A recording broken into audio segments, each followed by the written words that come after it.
Nampak dalam video tersebut pengunggah menunjukkan beberapa serpihan kertas tak beraturan.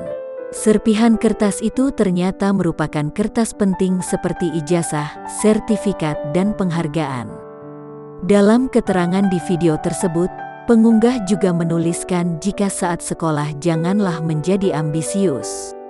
Tak hanya itu, pengunggah juga menuliskan janganlah berprestasi dan menjadi kebanggaan orang tua, jika tidak mau saudara menjadi iri dan dengki. Ia juga menganggap jika saksi perjuangan dalam meraih prestasi bisa saja dirusak. Bahkan ia merasa dirinya yang justru disalahkan karena tidak menyimpan kertas-kertas tersebut di tempat yang aman.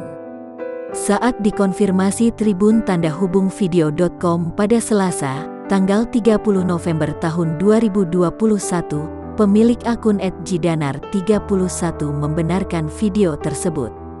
Zidan, 21, menginformasikan jika ijazahnya memang disobek oleh saudara kandungnya sendiri. Ia mengaku pasrah dengan tindakan saudara kandungnya itu karena dianggap masih remaja dan memiliki tingkat emosi yang masih labil. Pria yang dikenal sebagai putra kebudayaan Nusantara dari Jawa Tengah ini mengaku tak hanya sertifikat, pialanya pun turut dirusak.